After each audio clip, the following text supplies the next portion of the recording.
In today's digital age, there is so much going on. There's so much information that when we're trying to make a decision, we don't just go with one option over here or one option over here. It's not binary.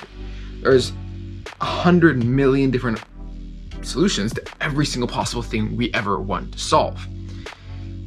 This is one of the biggest problems I would say our generation will face. The generation of teenagers and young adults coming up right now, kids, because there were set routes for previous generations to become successful, to do the things that they wanted in life. There's very common rules, certain resources everyone went to that had answers.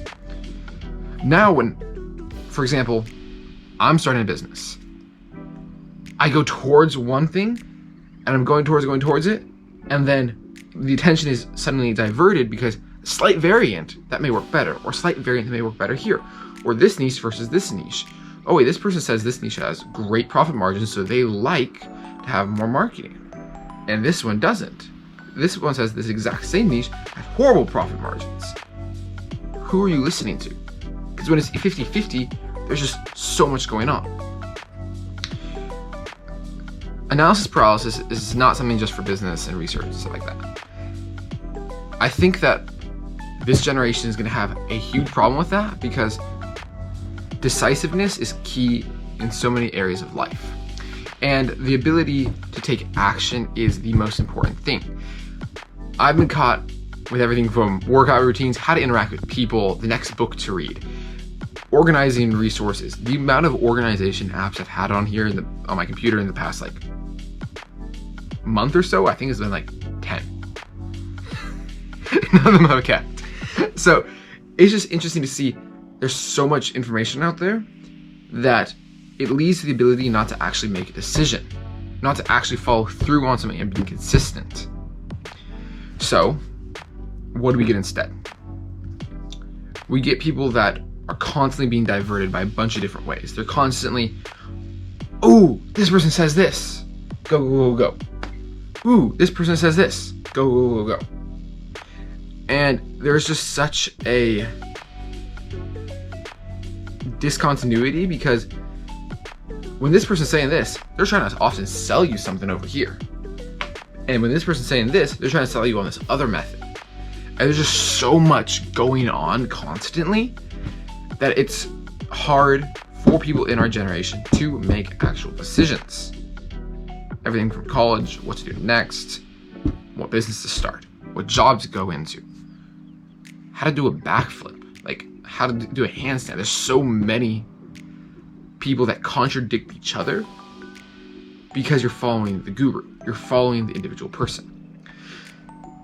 And I got this solution to this problem from a bunch of people, from research, and from my own mind. But it's taken months. I've been in a state of analysis paralysis, of not really knowing what to do knowing what to do next, but overthinking every single possible thing. I didn't think I was a perfectionist until a month ago. And then I realized it was really, really bad. And the one solution to this is to take action. There's a few things that can help with taking action besides just actually taking action. This is me doing that right now because this is the first thing I've actually filmed since 6 months ago, a year ago. I don't know, because I just have not been prioritizing it because I just thought, oh, I need to have perfect edits. I need to have a perfect story to tell. I need to have everything look great. This studio right here, this has been up here for 2 months. I've done nothing with it because I've just been stuck in a state of analysis paralysis, of thinking about something constantly, writing an idea, and then never doing anything, ever. So there's a few main things that can help with this. One is you need to set clear goals. I'm not through with this step yet because I want to do so many things in my life. I wanted to be able to, there's so many skills I want to learn. Everything from dancing 3 or 4 different styles, ballroom, tango, swing, salsa, etc. Also breakdance would be fun. But just learning so many different skills like that. Learning how to cook very specific ways just for fun. I don't know how to cook a lot. or what I'll do with that, but like I want to know how to do it.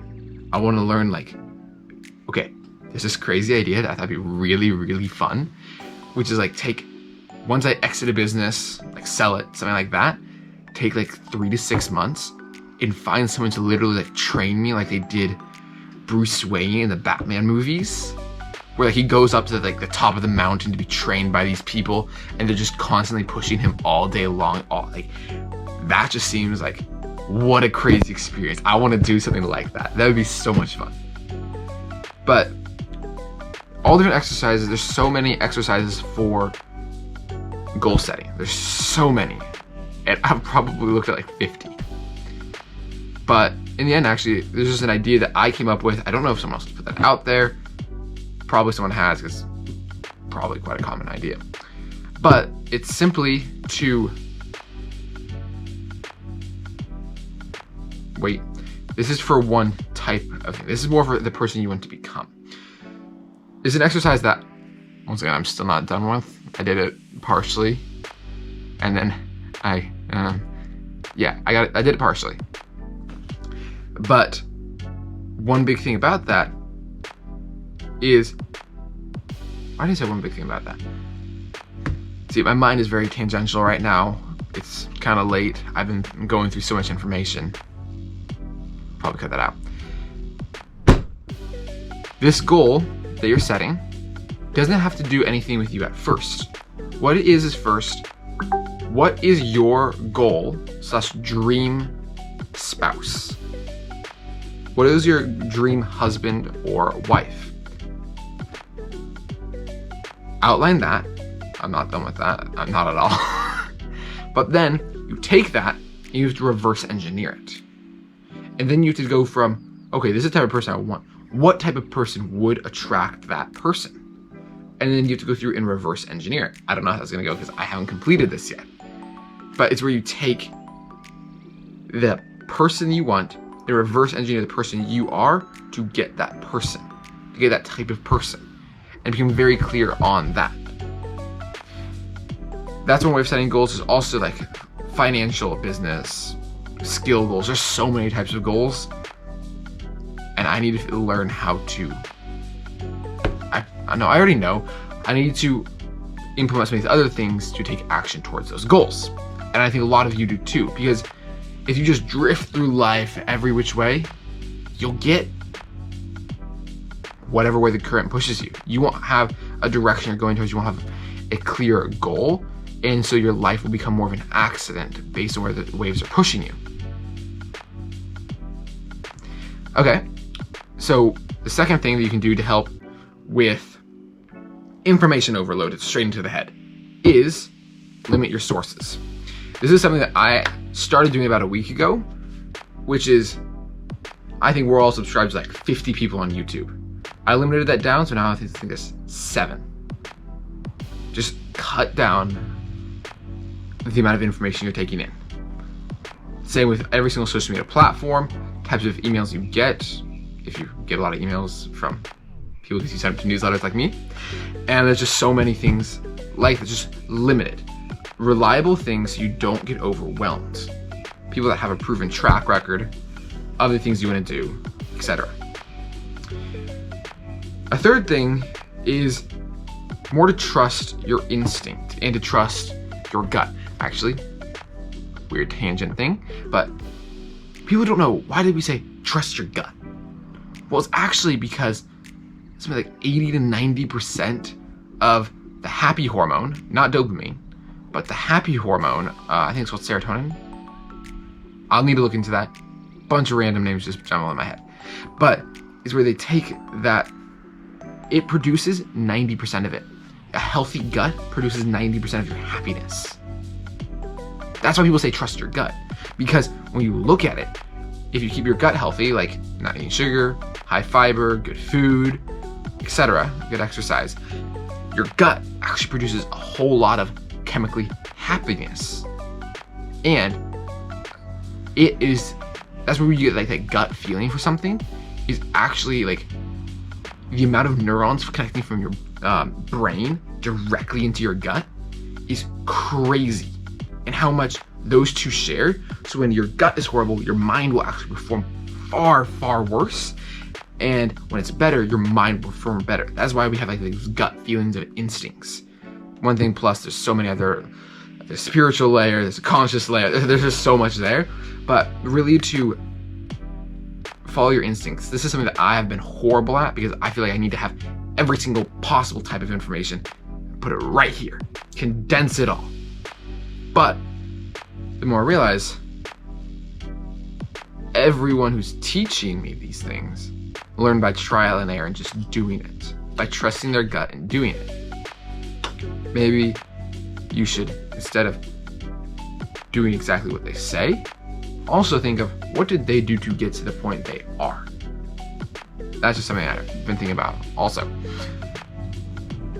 Yeah, the fourth one, kind of touching on this already, embrace experimentation. People are too afraid to fail, including myself over the past 6 months, because I've literally just been like, well, I could do this or this. Oh, that one may have a better chance of failure. This one may have a better chance of doing better. Yada, yada, and you just go up from there.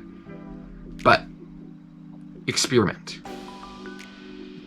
But you have to have enough time for the experiment to actually work. I'm like, I'm gonna start experimenting with myself. 2 days later, I'm done. There's no data set collected there. So it's really, you need to figure out how you can experiment with your life and test things out. Don't be afraid. Message for you. I mean, yeah. 5, schedule time for reflection. This is actually one that I've been doing a lot more recently, and it just has to really just sitting without input, without things going on. It's me talking to someone, going on a walk, doing a bunch of other stuff, just like make yourself think. Be able to just sit outside in the sun and think. Those are some 5 things that I am starting to apply in my life. And I'm probably gonna make a more detailed, cooler video. Also, if you're watching this right now, another analysis paralysis thing that I've been having going on in my mind for forever, ever since I stopped actually posting on YouTube, is the difference between authenticity and making sure everything looks good. Because one, people like authenticity, but they also like everything to look very curated and things to look professional. And I've been having the struggle of, what do I put on the channel? And that's honestly, like, I filmed like 5 or 6 things, but I have never put them on there and deleted them, just because I didn't know, is this where I want to take this channel? Is this the purpose? Is this the type of content? Is this the message? Is this the brand? So the outcome of that decision will be decided by where this video goes. 1, it'll end up on the main channel, Caleb Fender. And 2, it'll end up on one that's more like Caleb Fender's thoughts or something like that, or just something like that. I don't know exactly what it'll be, but it's gonna be something. So those will be the 2 different channels, probably, or 1, depending on how I spin this. But to overcome the fear of like missing out and the fear of failing and the need to have every single possible type of information and then getting overwhelmed, it really comes down to taking action. That's honestly what I'm doing right now. And it feels so good to start moving in a direction. This actually feels so good to actually sit down, film, talk, and figure stuff out. And if you made it this far, 1, you're probably a friend of mine already, or a family member, so hi. And just really let me know your thoughts, either in person, communicate with me directly, or in the comments. I don't know, I hate asking for stuff like that, whatever. But just let me know your thoughts, things that have helped you, decisions, anything, but just let me know. Because there's so much in my head that I'm gonna start putting out there. A video's coming up on this probably very soon, where I'm gonna talk about content and different reasons why and why not to do it, because that's also been a discussion in my head. But I just thought, start this off with the thing that's been stopping everything, analysis paralysis, and just get us going. So, thank you for watching. It's probably going to be on a new channel, because my mind's already like, I like that route better. So, yeah. That is a horrible way to end a sentence. So, yeah. I'm sorry for my oratory teacher if you ever watch this, because you've told us so many times not to say that. Thank you for watching. Set clear goals. Set limits on the sources that you listen to, watch, consume daily. Trust your instincts more and your like gut feeling, what you feel like God's telling you. And 4, experiment and just try things. That's do or do not, there is no try. Do things. And 5, schedule time to reflect and think alone. This can be praying to God. This can be meditation. This can be just sitting there thinking, talking with a friend, going on a walk. It would be so many different things. For me, I found the most effective was going on a walk or just sitting in the sun. Right now, those are like the 2 main ones I've actually done. But here we go. Let's start this up. Thank you for watching.